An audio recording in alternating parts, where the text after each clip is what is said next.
Hey beautiful people, welcome back to my channel. This is Zeka's Hope.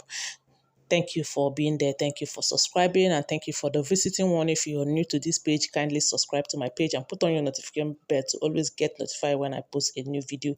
On this tutorial today, I'll be showing us how to draft a basic princess bustier blouse, and this is what I'll be using. The length of my material is 18 inches, and I've gone ahead to mark my basic bodies.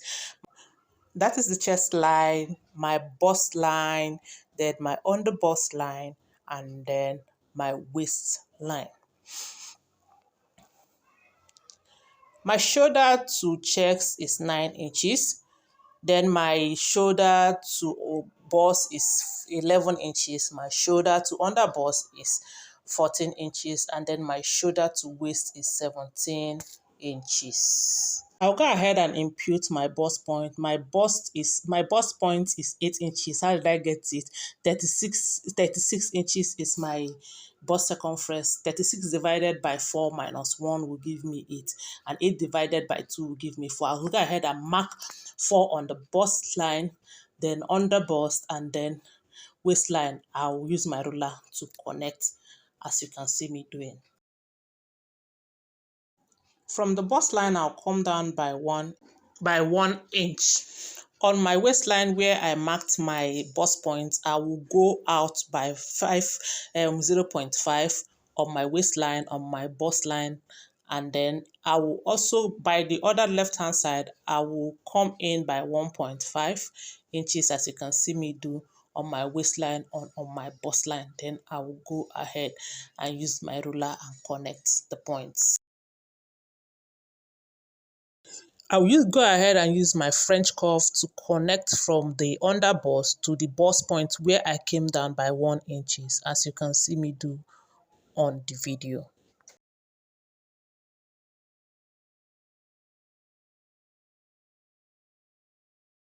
Then on the shoulder area, I'm going to be coming down by 1 inch.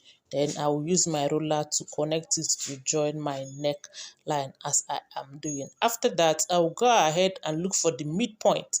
That is the armhole midpoint. Once I get the midpoint, which is 8 divided by 2 is 4.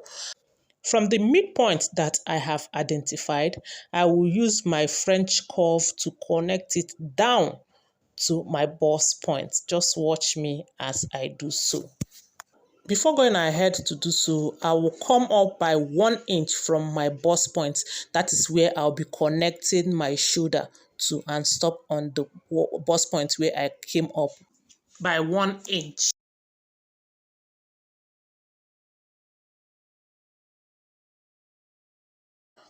Then on the armhole where I identified my midpoint, I will come up by 1/2 inch and go down by 1/2 inch, and then connect the dot down to my bust line using my French curve. Just watch me as I do so.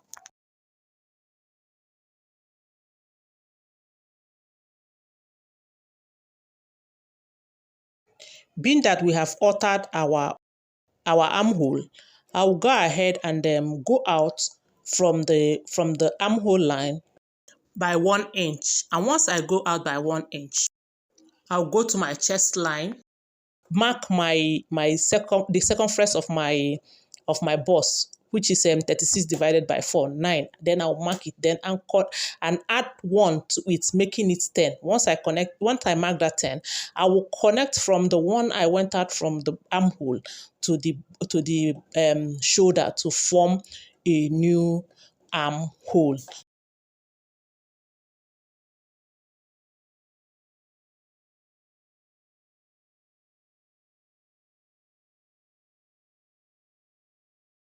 The other armhole is no longer useful. Just remember, when you're cutting out, you remember that the other armhole is not useful anymore.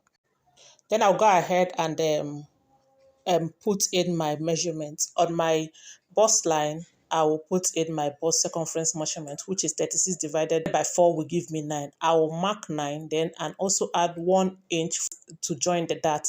Then on the waistline, I will mark my 32 divided by 4, which will give me 8, plus my 1.5 that I've taken in to accommodate the dart, and then 1 inch to join the dart, which will give me about 10.5 inches. I will mark, then I will connect the lines.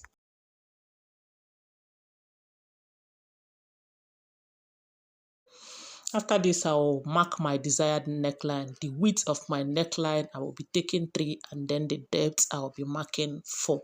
And then I will connect with my French curve.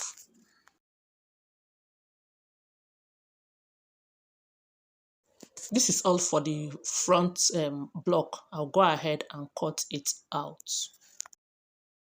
Here you go. This is our cutout, and look at the way I cut that area. You can see how it is looking.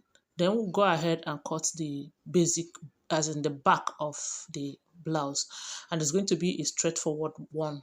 The only difference is going to be the zip allowance. I've already gone ahead to mark the basic lines, so I'll just go ahead and start imputing my measurement. This is the zip allowance, that is to accommodate the zip. This is my shoulder line. I will go ahead and come down by 1 from the armhole, which I have marked, to form a slant. I'll connect it to my neckline. That is what I am doing. So then after connecting to my neckline, I will go ahead and mark my neck width and depth. My neck width is going to be 3, and then the depth is going to be 1 inch. I will mark. I'll go ahead and connect the dots with my French curve to form a perfect neckline, as you see me do. I'll go ahead and mark my bust point. That's 8 divided by 4. I'll be taking 4 on my bust line, waistline, and under bust line, which I am doing. After that, I will connect it with my ruler. This time around, I'm going to be marking it also on my chest line, because I'm going to be connecting it from my waist to my chest line. Then I will still identify the midpoint of my armhole as we did in the first one. Then I will connect it from the armhole down to the waistline with my French curve.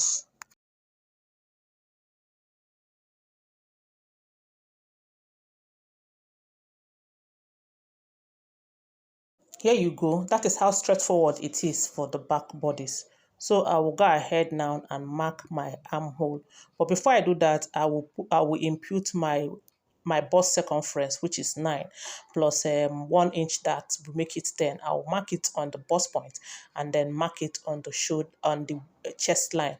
Then with that, I will just simply use my French curve, and I will use my French curve and connect it to the armhole line, as I have done right now. I'll simply go ahead and mark the waist measurement, which is 8 plus my dart, making it 9. I'll mark the waist, then I will connect the waist to the bust point and to the chest. That will be all, and then I will go ahead and cut out.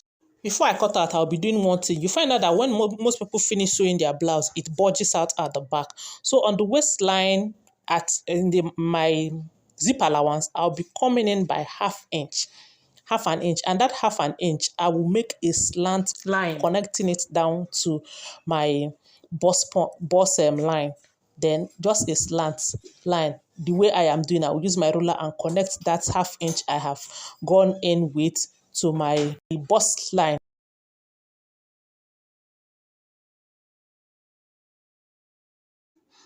I'll be going ahead to cut it out. Here we'll have it, the front pattern and then the back pattern. If you notice on the armhole, I didn't go ahead to cut it out completely, because after joining, I will still have to recut it to give that armhole shape. I know you have benefited from this tutorial this afternoon. Kindly give me a thumbs up if you like this tutorial. And if you have not subscribed, please do so, and put on your notification bell to always get notified when we post a new video. See you in my next video. Bye.